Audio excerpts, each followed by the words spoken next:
اندری ریازانتسف کارمند نقطه فروش سوزشواری ایکو اویل در محله اسپیچک 2 که بر اثر سوختار و ترکیش شام یکم مای در جای کارش 75% بدنش سوخته بود، در مرکز طبی رقم 3 از عالم چشم پوشید. او همگی 21 سال داشت. درباره مرگ الکسی رزانتسف در فیسبوک فعال جمعیتی زولیا راماتووا که برای طبابت او پول کمک جمع میکرد خبر داد. الکسی رزانتسف در خردی یتیم مانده بود. ساکنان دوشنبه برای طبابت این جوان پول جمع کردند، ولی رشته اجل به سن جوان الکسی رحم نکرد. در پی سوختار در ایکو اویل وزارت کارهای داخله خبر داد که به ضد مالک آن احسان جان رزاقوف پرونده شدند.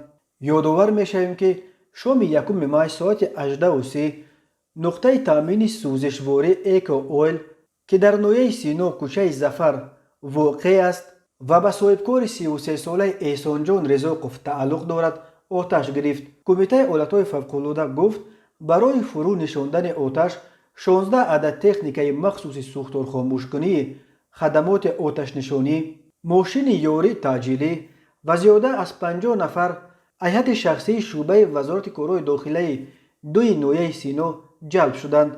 در ویدیوهای از جای حادثه نشر شده صدای ترکش نیز شنیده میشد. احتمال میرفت که یکی از انبارهای مواد سوخت ترکیده باشد.